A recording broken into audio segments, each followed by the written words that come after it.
Welcome back.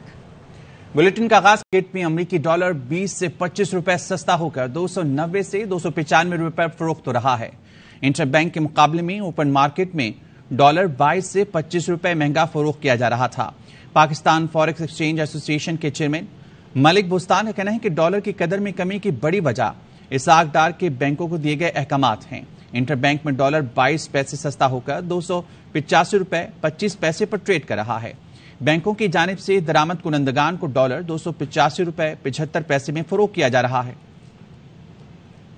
पहली दफा पाकिस्तान की तारीख में 27 रुपए गिरा है और मैं पूरी कौम को मुबारकबाद देता हूँ, खास तौर पर इसाक डार साहब को और गवर्नर स्टेट बैंक को जिन्होंने ये बर वक्त फैसला किया। और जो कमर्शियल बैंक लगातार पिछले कई अरसे से प्री मार्केट से डॉलर खरीद रहे थे क्रेडिट कार्ड के लिए और बड़े हाई रेट पे खरीद रहे थे, आप देखेंगे डॉलर का रेट जो है मजीद भी गिरेगा। उन्होंने अपने अकाउंट होल्डर को और बगैर अकाउंट वालों को तकरीबन 5 करोड़ के करीब डेबिट और क्रेडिट कार्ड इश्यू किए हुए हैं, जिसकी वजह से बड़ा प्रेशर है। IMF प्रोग्राम में तौसी नहीं कराएगी। निगरां हुकूमत के जरिए IMF से नया कर्ज प्रोग्राम लेने की तैयारियां शुरू कर दी गईं। IMF का मौजूदा कर्ज प्रोग्राम 30 जून को खत्म हो जाएगा। वजारत खजाना ने अगस्त में IMF से नया मुआहिदा करने की तैयारी मुकम्मल कर ली। वजारत खजाना के जराये का कहना है मुआवने खुसूसी बराए महसूलात तारिक बाजवा और दीगर सेक्रेटरी खजाना नए प्रोग्राम से मुतालिक वर्किंग कर रहे हैं। IMF से नया बेल आउट प्रोग्राम 3 साल से जायद का होगा और ये मुआहिदा मौजूदा प्रोग्राम से ज्यादा सख्त होगा। IMF से नया मुआहिदा ना किया गया तो पाकिस्तान को अक्टूबर तक डिफॉल्ट का संगीन खतरा होगा। दिसंबर तक पाकिस्तान को 9 से 11 अरब डॉलर की गैर मुल्की अदायगियां करनी है, जबकि आइंदा बजट में मजमूई तौर पर 22 से 24 अरब डॉलर अदायगियां करना होंगी। हुकूमत ने मुआशी मुश्किलात के बावजूद बजट में पार्लियामेंटेरियंस की स्कीमों के लिए भारी फंड्स मख्तस करने की तैयारी कर ली। बजट में अरकान पार्लियामेंट की तरक्याती स्कीमों के लिए 980 अरब रुपए रखने की तजवीज़ है। तरक्याती बजट का हजम 900 अरब रुपए होने पर फंड्स में मजीद 10% इजाफा किया जा सकता है। पार्लियामेंटेरियंस की स्कीमों का बजट 111 अरब रुपए तक बढ़ा दिया गया। पेट्रोल सस्ता, अवाम का मिला जुला रद्द अमल। शहरी कहते हैं पेट्रोल के साथ आटा, चीनी, दाल की कीमतों में कमी लाई जाए ताकि गरीब आदमी को मुकम्मल रिलीफ मिल सके। मौसम की बात करेंगे। मुल्क के मुख्तलिफ शहरों में बारिश और जाला बारिश से मौसम खुशगवार हो गया। महकमा मौसमियात ने आज भी मुल्क के मुख्तलिफ हिस्सों में बारिश, आंधी और जालाबारी की पेशगोई की है। मुल्तान के बाद रुख करेंगे झेलम का, जहां पर 2 रोज से बारिश का सिलसिला जारी है। आज सुबह से जारी मूसलाधार बारिश के बायस मुख्तलिफ इलाके नदी नालों का मंजर पेश करने लगे। इस बारे में बता रहे हमारे नुमाइंदे नवीद भट्ट। बिल्कुल, देखें शहर और गिरदोपुर में आज दूसरे रोज से बारिश का सिलसिला जारी है।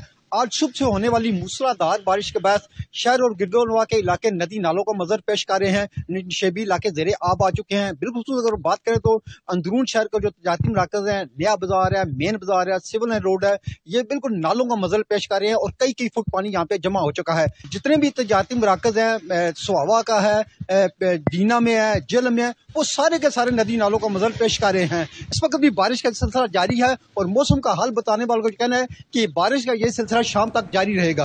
जी, तो मुल्क के बेशतर इलाकों में मौसम अपने बदलते हुए तेवर दिखा रहा है। गर्मियों में सर्दी के बादलों का सिस्टम बारिश बरसा रहा है।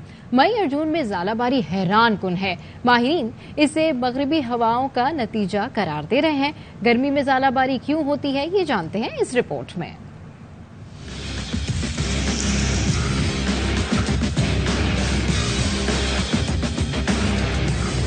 पाकिस्तान फिर गैर मामूली मौसमी सूरत हाल के घेरे में। रवां साल अप्रैल और मई में औसत से न सिर्फ कम गर्मी पड़ी बल्कि बारिश और यालाबारी भी जारी रही।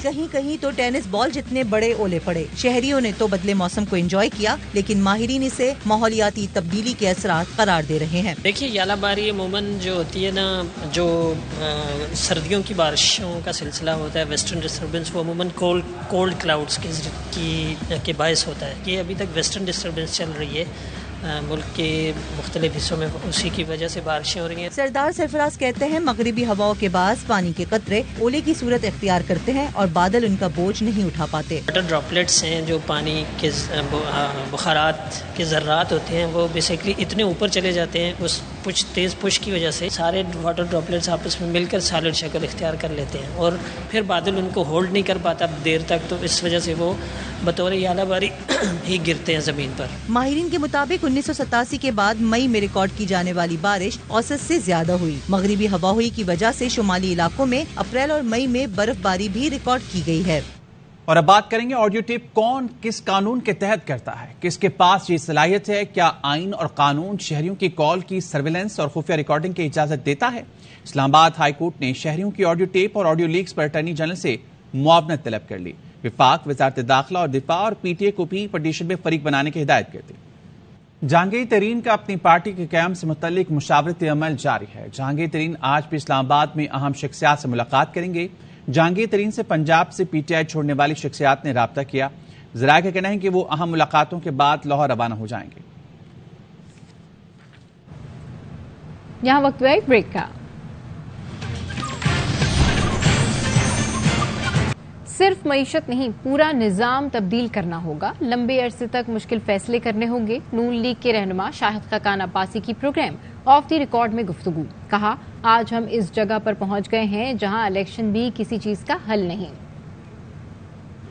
بعد معاملات کو طے کرنے کی آج مذاکرات یہ نہیں ہوں گے کہ الیکشن اگلے ہفتے ہوں گے یا 2 ہفتے بعد ہوں گے، اس سے کوئی فرق نہیں پڑتا کہ الیکشن آپ کو حل دے پائیں گے۔ جس نہج پہ ہم پہنچ گئے ہیں، کسی ایک جماعت میں صلاحیت نہیں کہ ان معاملات کو طے کر سکے۔ ایک لمبا عرصہ آپ کو بہت مشکل فیصلے کرنے ہیں، صرف معاشی نہیں ہے، آپ کو پورے نظام کو بدلنا ہوگا۔ جو ہمارا حکومت کا نظام ہے، جس طرح ملک چلاتے رہے اس طرح نہیں چل سکتا، آپ کو اس کو مکمل طور پر بدلنا ہوگا۔ کیا وہ ایک جماعت کر سکتی ہے؟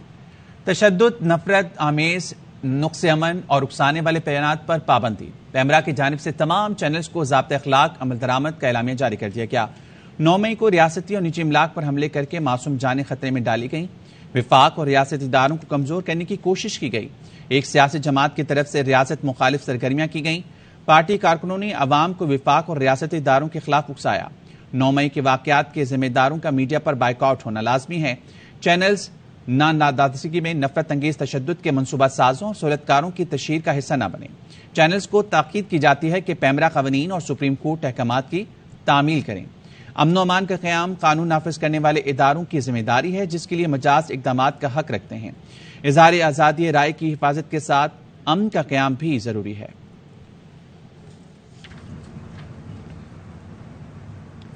جسٹس اقبال حمید الرحمان نے بطور چیف جسٹس وفاقی شرعی عدالت اپنے عہدے کا حلف اٹھا لیا۔ چیف جسٹس عمر عطا بندیال نے شرعی عدالت کے چیف جسٹس اقبال حمید الرحمان سے عہدے کا حلف لیا۔ حلف برداری کی تقریب سپریم کورٹ آف پاکستان میں منعقد ہوئی۔ تقریب میں سپریم کورٹ ججز، لاء افسران، اٹارنی جنرل، وکلاء، صدر سپریم کورٹ بار ایسوسی ایشن اور عدالتی سٹاف نے شرکت کی۔ حافظ نعیم کی جماعت اسلامی کے مرکزی امیر بننے کی خواہش تو شاید پوری ہو جائے گی، مگر کراچی کا میئر بننے کی لکیر ان کے ہاتھ میں نہیں ہے۔ صوبائی وزیر سعید غنی کہتے ہیں پیپلز پارٹی کی گنتی 173 ہے، ہم ہی جیتیں گے۔ رحمان صاحب کی 2 خواہشات تھیں، ایک جماعت اسلامی کے وہ مرکزی امیر بن جائیں اور ایک وہ کراچی کے میئر بن جائیں۔ جماعت اسلامی کے امیر تو شاید وہ بن جائیں گے، لیکن میں آپ کو پھر کہہ رہا ہوں کہ کراچی کا میئر بننے کی جو ہاتھ میں لکیر ہے ان کے ہے نہیں۔ کر لو 15 کو الیکشن ہے، آپ کو پڑ جائیں گے 193 ووٹ، بن جائیں گے میئر۔ ہم تو یہ نہیں کہتے کہ ہم نہیں مانیں گے، اگر یہ 160 کے قریب بھی پہنچ جائیں تو یہ شاید ان کی کامیابی ہوگی اور اسی پہ وہ خوش ہو جائیں اگر 160 ان کو پڑ جائیں، لیکن شاید 160 سے بھی کم ووٹ ان کو پڑیں گے۔ اور پاکستان پیپلز پارٹی اور ان کے اتحادیوں کے جو ووٹس ہیں وہ 173 کے قریب ہیں اور انشاءاللہ تعالی ہم جیت۔ امریکی جیل میں 2 پاکستانی بہنوں کی مسلسل دوسرے روز بھی ملاقات۔ عافیہ صدیقی سے بڑی بہن فوزیہ نے امریکی شہر فورٹ ورتھ کی جیل میں ملاقات کی۔ جماعت اسلامی کے سینیٹر مشتاق احمد خان اور انسانی حقوق کے وکیل کلائیو اسمتھ بھی عافیہ صدیقی سے ملے۔ سینیٹر مشتاق نے ٹویٹ میں ڈاکٹر عافیہ صدیقی سے ملاقات کا احوال بیان کیا۔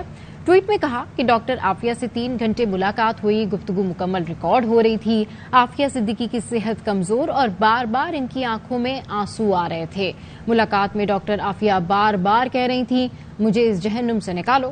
ملاقات کے اختتام پر ڈاکٹر عافیہ صدیقی کو زنجیروں میں جکڑ کر لے جایا گیا۔ ڈاکٹر عافیہ کی رہائی کی چابی واشنگٹن نہیں اسلام آباد میں پڑی ہے۔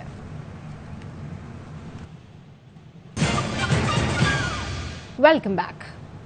खबर आपको देंगे। पाक ईरान बॉर्डर पर बलूचिस्तान के इलाके संगवान में दहशत गर्दों की सिक्योरिटी फोर्सेज पर फायरिंग। आईएसपीआर का बताना है फायरिंग के शदीद तबादले के बाद सिक्योरिटी फोर्सेज ने दहशत गर्दों को पीछे धकेल दिया। लेकुर रहमान से मजीद जानेंगे। लेक बताएगा इस बारे में। जी खालिद, पाकिस्तान ईरान सरहद पर बलूचिस्तान में जिला केच का इलाका है संगवान, जहां पर सिक्योरिटी फोर्सेज की चौकी पर दहशतगर्दों के एक ग्रुप ने फायरिंग की। दहशतगर्दों ने सिक्योरिटी फोर्सेज को निशाना बनाया, ताहम सिक्योरिटी फोर्सेज पर मौजूद सिक्योरिटी एहलकार पहले ही चौकस थे और उन्होंने फौरी तौर पर अपने दस्तयाब वसाइल के साथ बहादुरी से उनका जवाब दिया, हमले को पसपा किया। ताहम फायरिंग के तबादले के दौरान 2 सिक्योरिटी एहलकार, जिनमें से डेरा गाजी खान के 34 साल सिपाही हसनैन इश्तियाक और 27 साल जलमक्सी के सिपाही इनायतुल्लाह शहीद हुए हैं।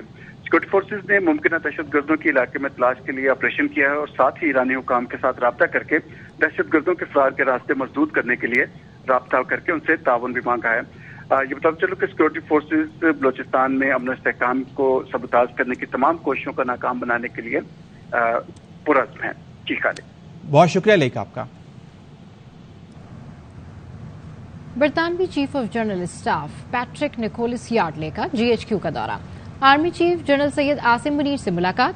बरतानवी चीफ ऑफ जनरल स्टाफ को गार्ड ऑफ ऑनर पेश किया गया।